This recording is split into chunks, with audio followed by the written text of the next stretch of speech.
Welcome back to God Invasion Podcast. And today we are going to be talking about the Second Great Awakening. And behind me is a picture there's several pictures out of the revivals that transpired way back in the 1800s, 1700s.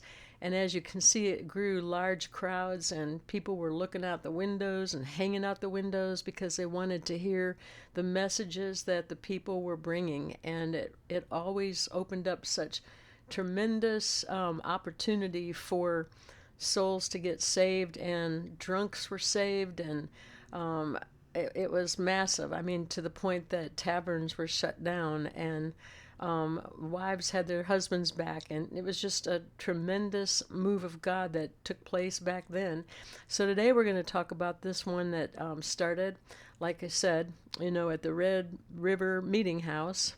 And it's kind of ironic because it's right around the time right now, June 13th through the 17th in 1800, where James McCready started this revival. McGreedy is his actual name, not McCready, McGreedy. And they just said that multitudes, were struck down with tremendous conviction. And you can see the multitudes in this picture. Now, I don't know if this is the actual one from that revival, but this is a type of crowds that these revivals attracted. And they said that the conviction that took place in these revivals were so powerful that cries of distress filled the place where they had the revivals, be it on the street, be it in a tent, be it in a building, be it in various places. That cries of distress cried out with tremendous conviction. And they said a lot of profane swearers and Sabbath breakers were pricked to the heart and crying out, "What should we do to be saved?" And it was just amazing because people were crying out for mercy. I mean, can you imagine that? They were crying out because they were Sabbath breakers. They didn't attend church on the Sabbath, which was a pretty big deal back then in those days. Unfortunately, in our time, I think the Sabbath is still honored by many, many, many churches around the United States. Some hold it on Sunday, some hold it on Saturday, but they were under conviction because they didn't attend. And people were crying out for mercy because of that. They said even children 10, 11, and 12 years of old were praying and crying out for redemption and asking for the blood of Jesus just to wash them. And they were in agony and distress, these children, and it's just amazing the power of God that was proclaimed. And back then, of course, there were no telephones, there were no means of communication, there was no radios, there were no announcements by any means other than by word of mouth. So I think there's another interesting fact I want to share with you, and it was the first female that was a tremendous revivalist, and her name was Bishop Alma Bridewell White. And she was actually the founder of the Pillar of Fire Church.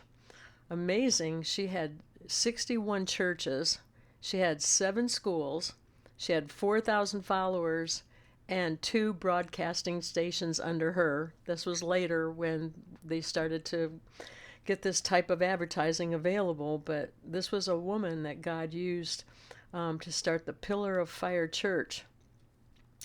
Also in the Second Awakening, between the years of 1800 and 1837, Charles Finney, Lyman Beecher, Barton Stone, Peter Cartwright, and a few others became very well known because of the revival movement. These are just a few. I'm only highlighting because there's so many stories out there and archives of tremendous revivals that took place. So I'm just highlighting a few, okay, just to give you a little background. But Baptists and Methodists and Presbyterians were greatly involved in the season of revivals. John Wesley, along with his brother George Whitefield, were branded as Methodist revivalists, and they're known for founding the Methodist movement. And John Wesley was in South Carolina, but only briefly. Pretty amazing. George Whitefield was also known for his powerful and emotionally charged preaching style. I believe he was also a worship leader. Pretty neat how these people were used of God way, way back, and and it's just characteristic of things that continue even to this day.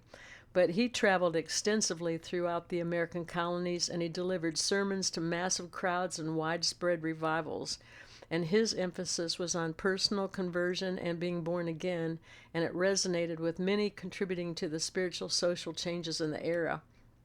So like I said, it impacted cities tremendously, where people that owned bars gave their heart to God and actually closed their taverns. But also there was such a move of people that were alcoholics and addicted to alcohol, often caused brawls in the street, and just caused so many problems, and their wives felt like they didn't even have husbands at home. And yet, when they were converted, their lives were changed and they become family men, and they no longer wanted to go to the bars and get in fist fights and stuff like that, because God changed their hearts tremendously. It was just amazing.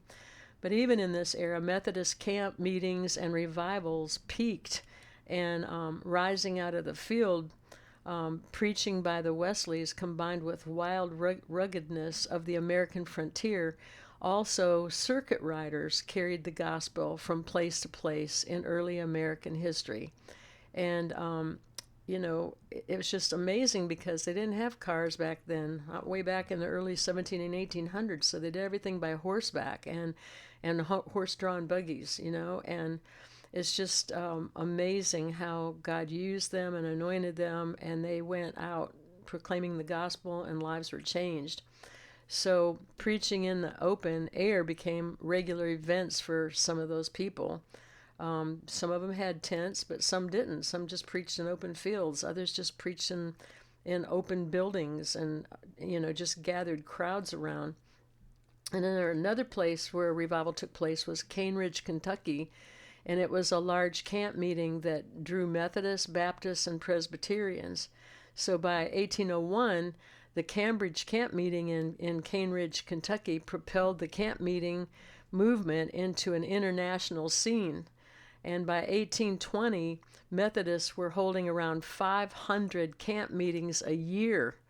It just exploded, and it amazes me when I think about this, because they didn't have communication like we have today, and just to hear and read about these revivals were just tremendous.